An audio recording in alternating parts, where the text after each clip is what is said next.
says you're connected. Can the Zoomers hear us? Yes, we can hear you now. We will continue on with the roll call, please. Thank you. Supervisor Becker, I think that's started. Yeah. Here. Supervisor Larson, Here.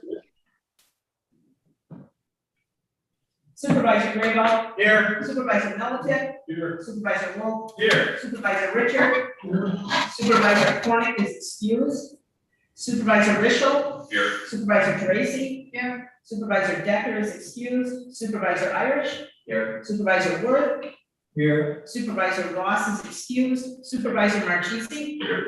Supervisor Strong, Here. Supervisor Holyoke, Here. Supervisor Hendricks, Here. Supervisor Braverman, Here. Supervisor Reed, Here. Supervisor Maple. Here. Thank you, Julie. Good morning, all. We will stand for the pledge, please. I pledge allegiance to the flag of the United States of America and to the republic for which it stands, one nation under God, indivisible, with liberty and justice for all.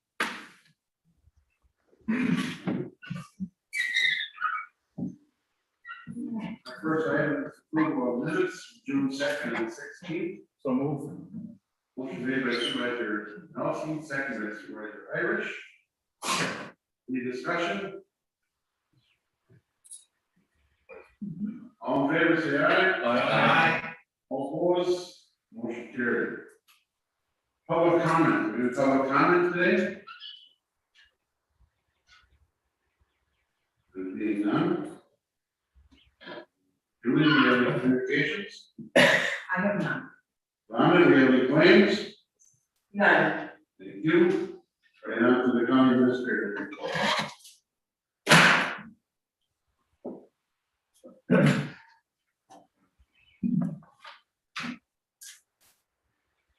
Thank you, Mr. Chairman. Good morning, everybody. Hope everybody enjoyed the time we spent celebrating the United States over the 4th of July long weekend. Freedom, frankly, the life we're all afforded here. Had a great time at the Swinnell House, I know that. First and foremost, you will be asked to reset your email passwords on Monday, okay? So this is going to happen now on a regular occurrence. It's sort of a regular security practice. So you're going to have to go in and log into your web browser and reset your passwords. You're also going to have to reset your passwords on any device, like your iPad, that you use to, or your phones, or yeah, and hopefully you can work your way through it. I really don't want to have to reset 26 passwords for people. So we're going to send out some instructions today, but you know, we're going to up our security detail here on the IT side of things. So it's going to happen. So just like you do when you do online banking and everything else, just be ready. So the next time you log in on Monday, and if you don't do it, you won't get an email. So yeah. So make sure you reset your passwords.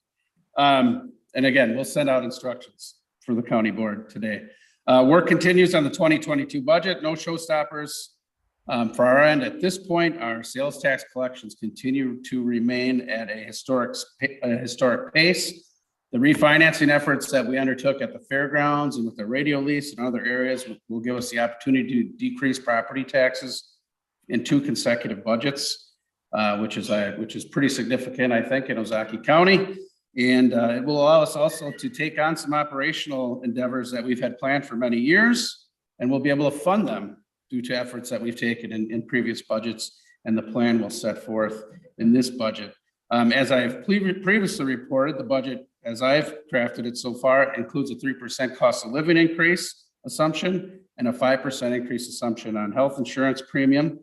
In 2022, we will revisit the discussion of a wage study, and we'll present a comprehensive plan to fund that in 2022 and beyond. So we're continuing to work through those budgets. Those departmental submittals were due late last week, and so we're kind of just beginning the process of crunching the numbers there. We continue to work with Enterprise and the Wisconsin Counties Association on the lease proposal for non-public safety, non-highway vehicles. We have had some conversations with additional leasing vendors, so we're doing some due diligence there. When that due diligence is complete, this policy item will return to the executive committee for a decision and policy action. GovHR, the recruitment firm to fill the health officer position, that's the firm we hired to do that, reported yesterday that they have 7 5-star applications. That's their highest rating. The recruitment will close 1 week from today. An internal review with both counties will occur in mid-August. And, for the time being, our interim director continues to excel and do a great job. So hopefully early fall, we will have a health officer permanently in place. The county has received 1/2 of our allocation of the American Recovery Act funds, just over $8.6 million. Those funds have been deposited in a segregated interest-bearing account.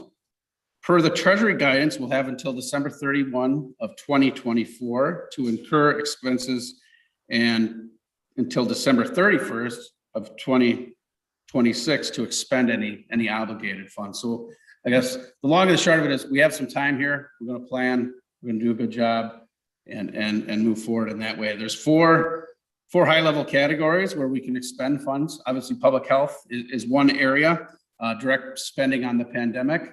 Although, as we all know, they recently received an allocation of $2 million. So, that category is probably well covered at this time. We can also use it to allay economic impact. So assistance to households, small businesses, not-for-profits, impacted industries such as tourism, travel, restaurants, and the like. So we can help them with any economic harm that's related to the pandemic. We can spend it on premium pay for essential workers. This is pretty much what it sounds like. I don't think this is an area that staff will recommend that we expend any funds on because we already had undertaken that effort last year, but we'll certainly discuss that with the executive committee as we move forward. Revenue replacement for government services. This is an area where the county will have some flexibility in how we can expend these funds.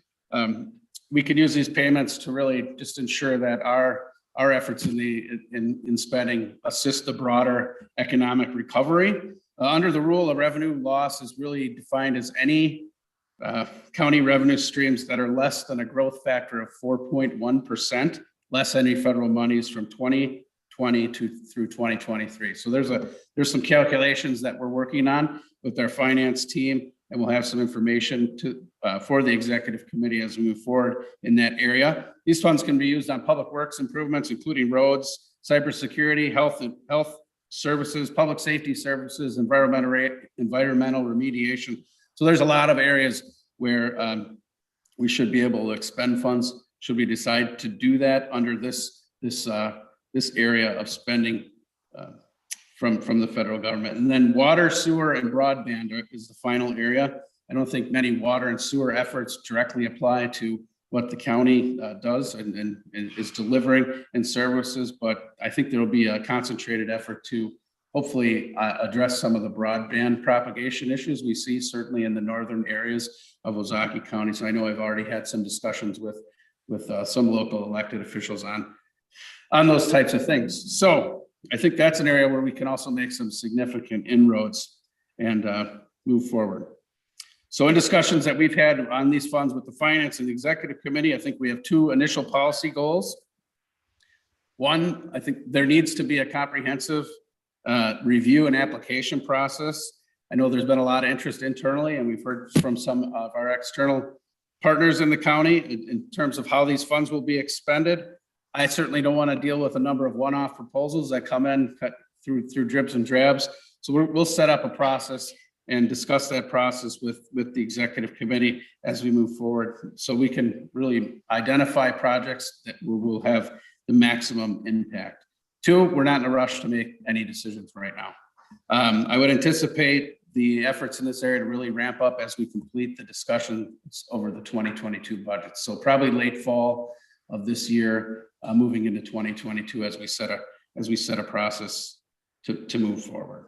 So finally, on the redistricting front, a bill to postpone the redistricting process that was recommended by the Wisconsin Counties Association was approved by the legislature. It has not been warmly received by the governor, as I understand. So as of today, every Wisconsin county in the state is really in violation of the state statutes that require us to have a draft plan done by July 1st. We don't have the data available to do that plan. There's we're not in any trouble for this. There's no penalties there, but part of the reason that this recommendation was made by the counties association was to avoid some of these things. If this legislation is not signed into law, I think we'll have to bring this issue back to the executive committee just to begin to plan in case we have to rush to complete supervisory districts by December 1st. So I think there's a number of policy items that the committee needs to consider in their oversight of the redistricting process. First and foremost, the number of supervisory districts, whether the board wishes to maintain 26 districts or change, go up or down. You can go either way. If incumbency should be considered when the maps are drawn, you can certainly, that's a factor that can be considered by the board. And then who will draft the plan. So we want to make sure that we can, we know who's moving forward. The state provides a really slick and great software. It's something that can be done very easily in our GIS department, but I know there's historically been some interest that maybe we engage the Regional Planning Commission to take on these efforts, but I think we have to wait and see what happens with this legislation, but we'll have to position ourselves to move rather quickly in case we do have to have plans done before that December 1st deadline when county board members take out their nomination paper. So that concludes my report this morning. I'm happy to take any questions. Any questions for Jason? Either Nelson. Jason, just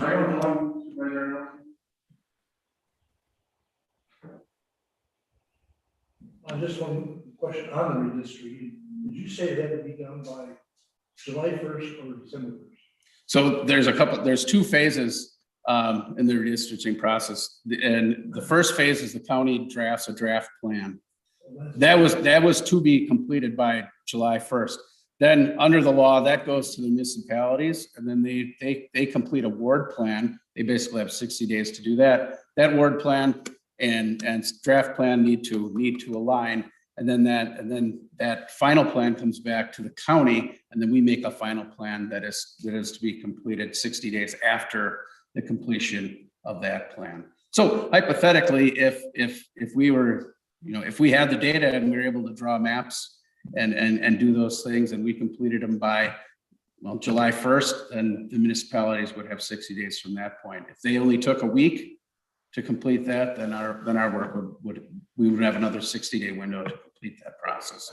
So that's the statutorily defined timeline. Obviously, we've blown past that because the data is still not available to draw those draft plans.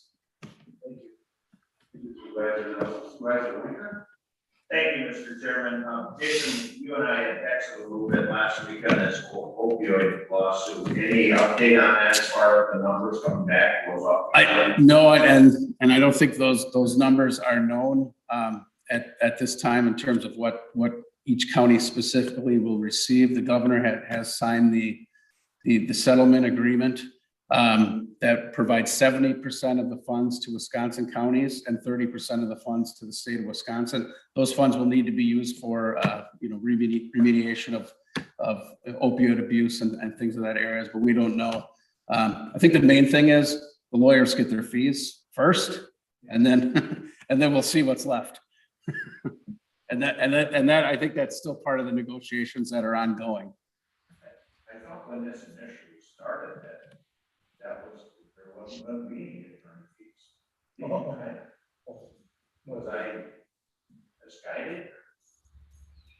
There was attorney fees, but we weren't, if we were to lose, we were protected. That's all.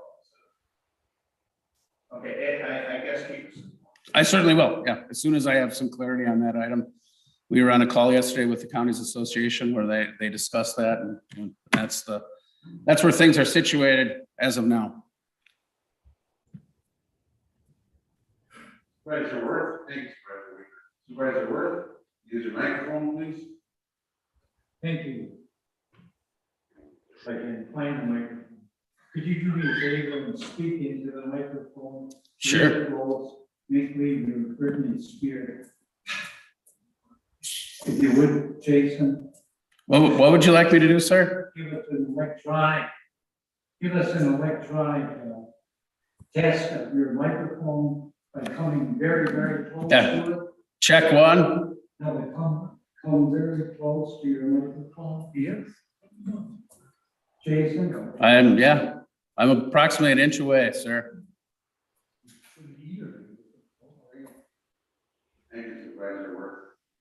Any other questions for Mr. Swinell? Not, thank you, Jason. As you know, we had our 2020 audit. Today we have Christina Dummer here, and she's going to give us a presentation on our 2020 audit. I'm going to share the screen here. We'll have Christine up here. Great financial news. Great year for us in 2020. So another one in a string of great audits for Ozaukee County. So a good reflection on certainly on our financial team and the board's efforts to maintain our financial position. So with that, I'll hand things over.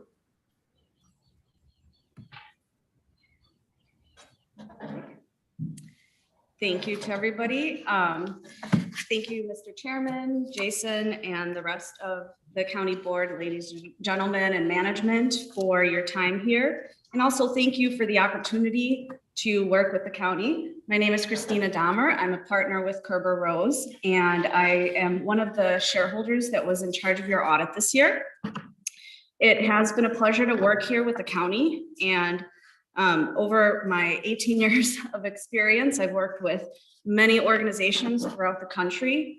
And I can really rest assured and let you know that here I have worked with some of the most talented individuals that I've met in governmental accounting, which I know sounds really exciting, but I can assure you that there are some good ones and some bad ones out there.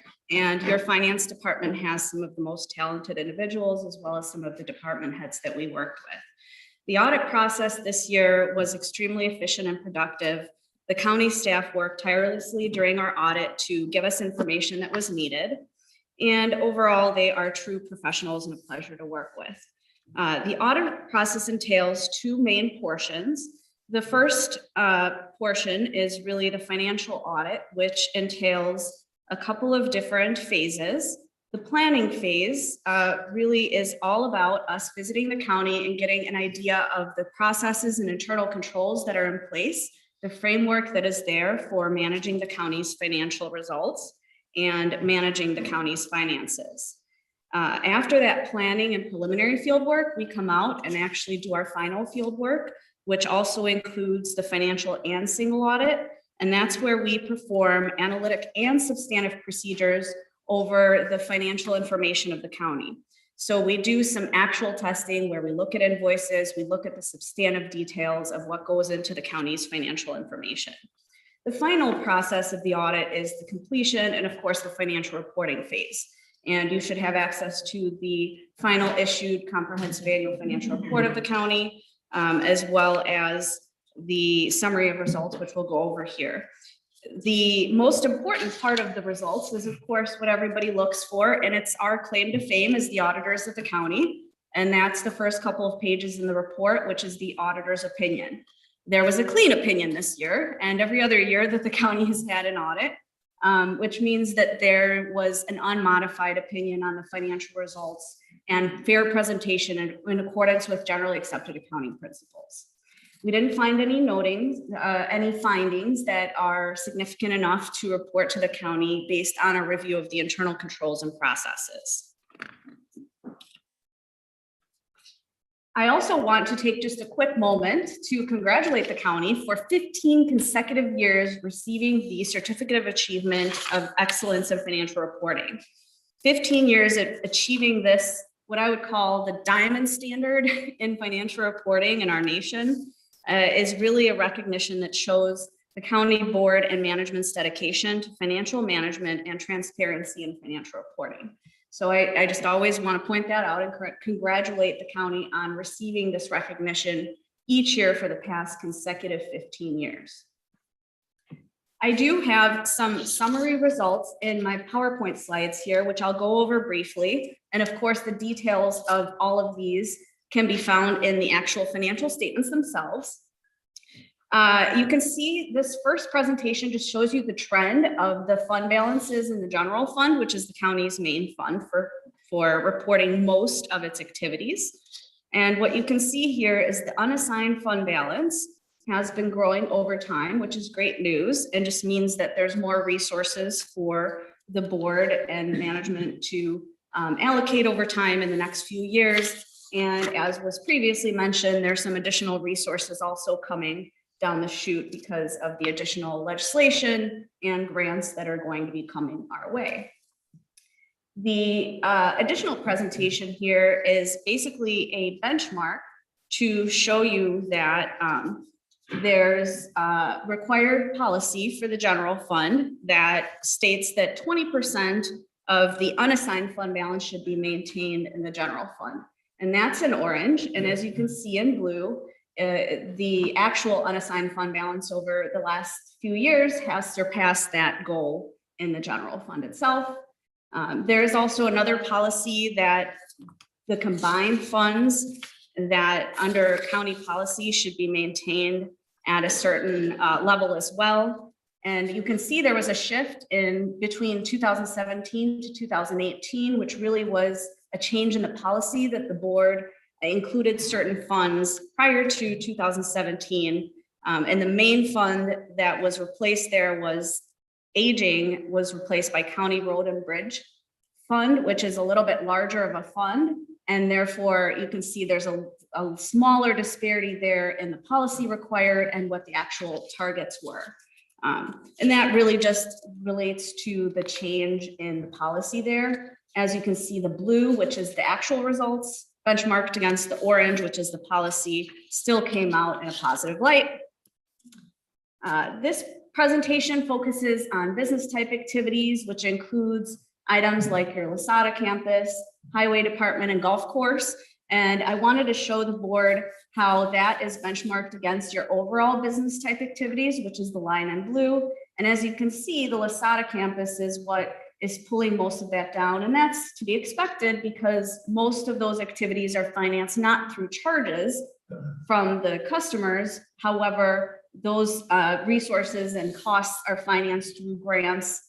And as we know, the Lasada campus costs were increased over the past year in 2020 due to the COVID-19 pandemic. Another thing to note though is the yellow and the highway department, which is gray, are holding steady with the golf course and highway department, really covering most of their costs on their own rather than being subsidized by general revenues such as grants.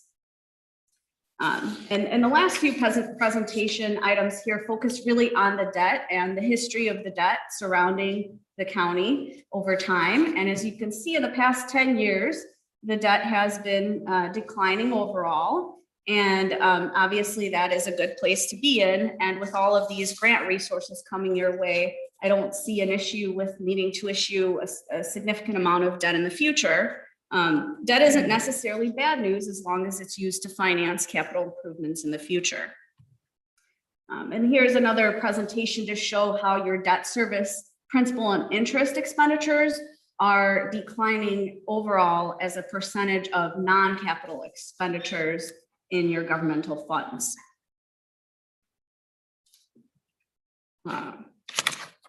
We don't have too many new standards coming our way, which is really a blessing since we've had a lot to contend with over the past few years.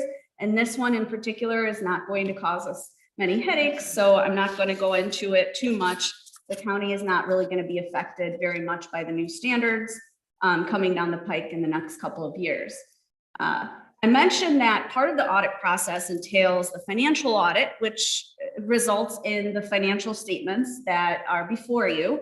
But we also prepare and conduct what's called a single audit, and that's required for entities that receive federal aid and make expenditures from that aid in excess of $750,000. So the federal programs that we had to audit based on our risk assessment was the Coronavirus Relief Fund and the Provider Relief Fund. and there were certain state programs that were allocated as well. And we are currently finalizing the audit process for the single audit. And that's basically just due to some delays at the federal level with the claims that were allowed to be made on the Lasada campus side of things. So that will be finalized within the next few weeks. The last item that I wanted to discuss with the board here is really related to the topic of fraud. And, I think a lot of the times auditors and boards shy away from this topic. So I wanted to get in front of the full board and just give you some ideas of how to discuss this and maybe make everyone more comfortable in discussing this topic in the future overall. Fraud is a topic, as I mentioned, that many find difficult to discuss, but it is, of course, of utmost importance. As you may be aware, the audit process is part of this house, if you will, of fraud, whereby we do work with staff during that internal control review process when we do our planning for the audit. We do work with staff and department heads, go through the internal controls, review that framework, and determine whether the processes are there in a way that help deter fraud. However, we're only here a couple of times a year. And of course, as the board and management, you're here all year long. So you're really the first line of defense, if you will, against fraud deterrence and prevention and mitigation. You're also going to be the first ones to be able to respond to it. So the finance department currently does perform reviews throughout the year in a fashion that would be similar to internal auditing. So that is a great start. There are some ideas here as well listed on the slide that can get the board and the finance department and management thinking about ways to discuss these issues and develop action plans that can be put into place to deter, detect, and most importantly, get ahead of and mitigate fraud at the maximum level possible. In order to do that well, it needs to be a mindful process and discussed at least once a year in accordance with management at least the committee levels. So again, I just wanted to get ahead of you and present some of these ideas to see if this would help facilitate some good discussions at the board level with management. That concludes my presentation. And again, thank you for the opportunity to work with the county. And we look forward to building a long-lasting relationship with the county in the years to come. And I'd be happy to take any questions now, or if you would like to reach out to me later, I'm always available to you with any questions that you have as you review the information before you. Thank you so much for your time. Yes, sir. Do you have any questions for Christina? Right here. Christina, under your long-term debt, which was on page 8A, what does capital lease mean? What is it? Capital lease is the financing of an asset that is used over a significant period of time, like a vehicle for the sheriff's department, for example. If you purchase it, it gets reported as debt, just like you would report the financing of your personal vehicle as a debt. So we didn't have any of that under 2017, is that what it's saying? That was the lease for the radio system that we took on for the initial phase of the radio upgrade. And we since refinanced that, so that was. So that was the first issue. Correct. Okay, thank you.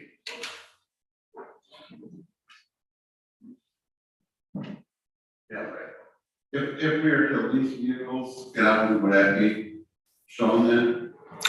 Yes, if you were to lease a significant amount of vehicles, it would be recorded as a capital lease. And with the new lease standards changing, even if you just rent or have a lease vehicle, full on lease, not a purchase, it would still be reported in the same way. So the future is changing in a way that no matter how you lease an asset, it's going to be reported on your balance sheet. Thank you. Right, and also, is there any other questions for Christina?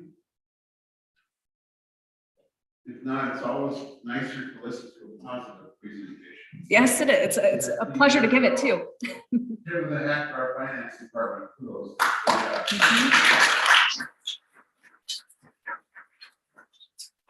Thank you, Christina. Thank you very much. Presentation.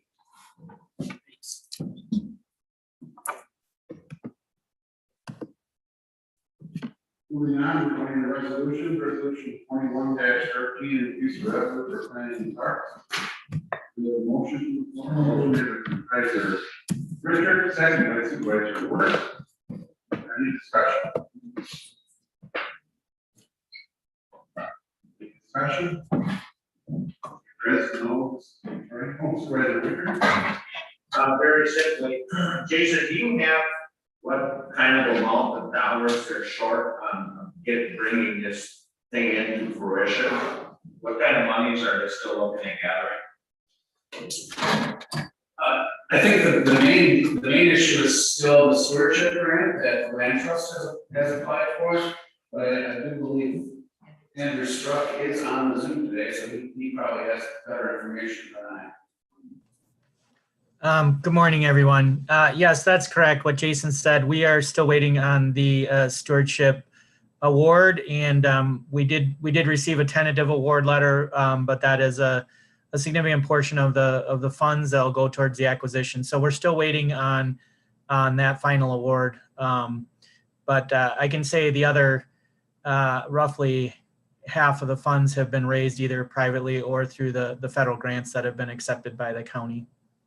So Andrew, what is the number that you're looking for? I'm sorry, I didn't catch that, Supervisor. What is the number you're looking for? What kind of dollars? Yep, the acquisition that was supported by the appraisals, but then the negotiated acquisition amount is $5 million for 132 acres. 5 million was the number. So much they got now. So,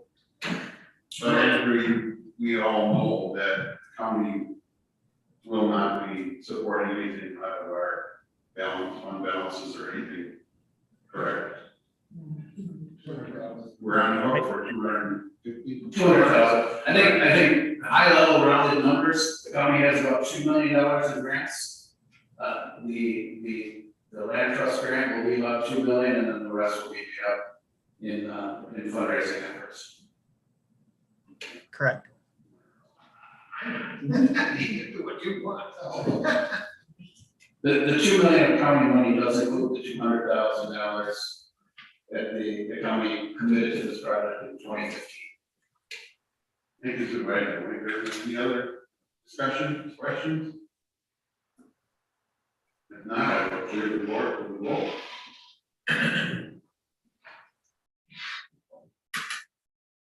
Supervisor Larson? Aye. Thank you. Supervisor Strong? Aye. Supervisor Braverman? Aye. Supervisor Reed? Aye.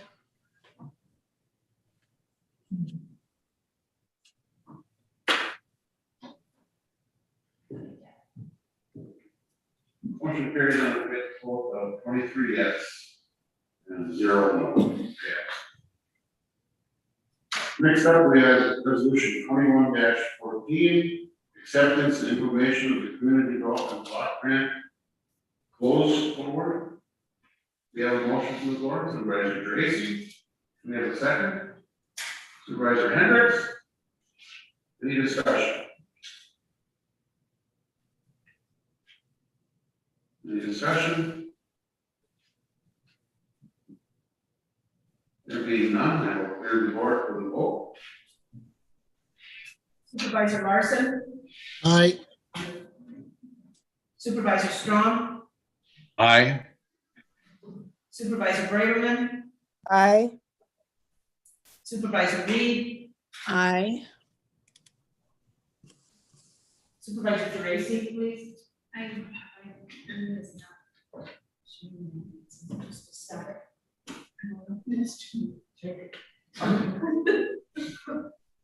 Okay, amen. Thank you. Motion carries on a vote of 23-0.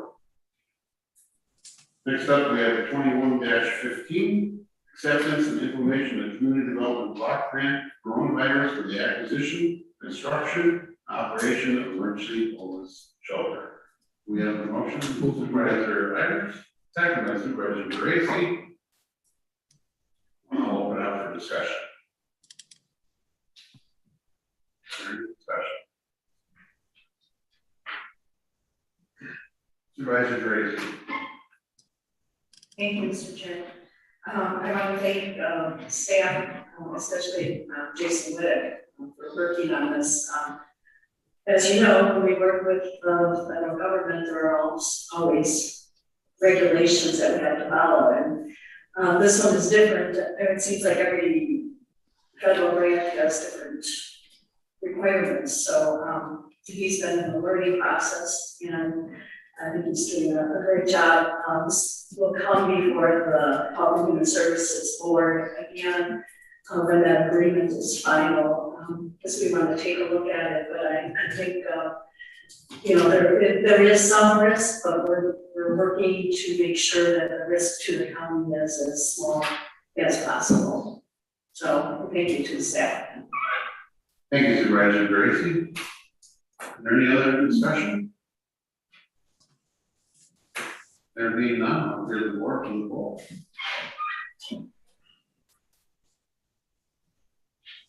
Supervisor Larson, Aye. Supervisor Strong, Aye. Supervisor Braverman, Aye. Supervisor Reed. Aye.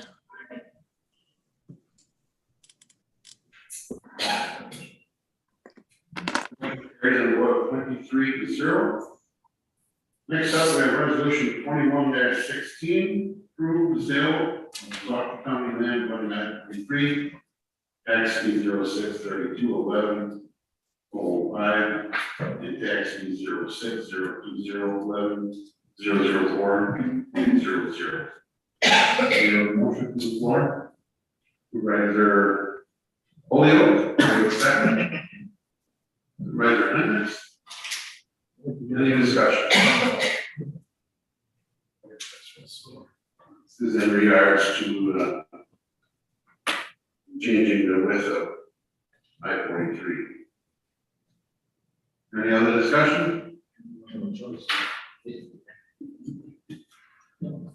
There is no other discussion. I'll clear the board to the vote. Supervisor Larson, Aye.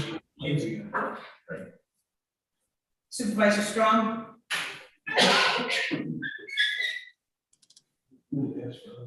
Aye. Supervisor Braverman, Aye. Supervisor Reed. Aye. Supervisor Worth, I need you to vote, please. Supervisor Worth, your vote didn't count, that need to vote.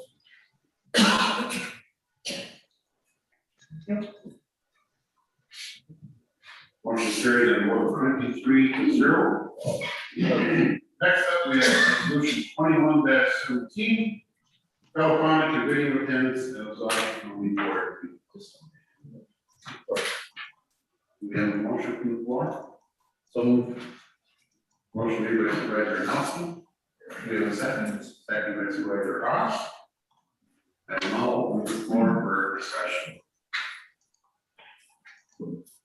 Any discussion?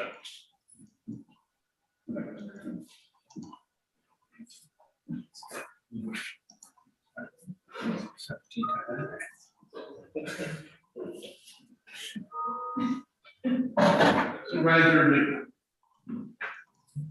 I just have two questions. How will this impact staff attendance, and will this impact the live streaming of the meetings, and will it be able to submit comments electronically?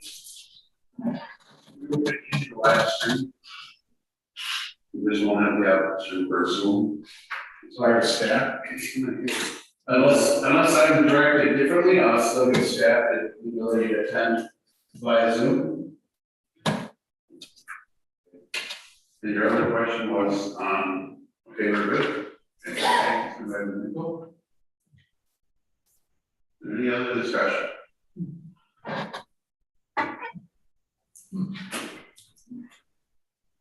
There's no other discussion. Here's the board for the vote.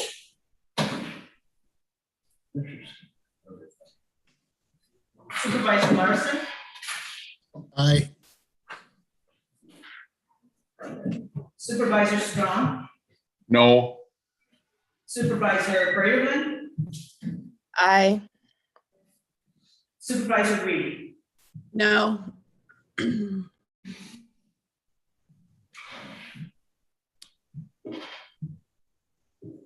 Motion carried on a vote of 21 to yes and 2 no. Next up, we have ordinances 21-1, record retention ordinance. We have a motion from the floor. So, motion made by Supervisor Nelson, we have a second. Second by Supervisor Clark. Any discussion?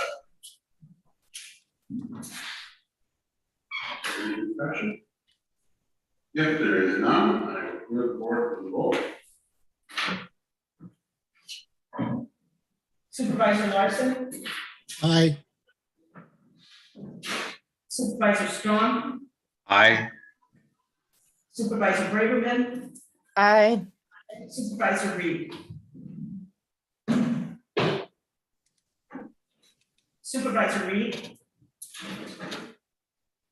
Aye.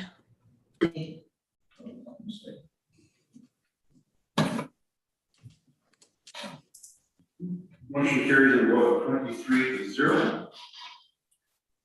Committee chairs, do we have, I'm sorry. We have none. Committee chairs, do we have any messages from our county residents? Anyway, supervisors, you have anything you want to add today? No announcements? Good time, we have a motion to adjourn.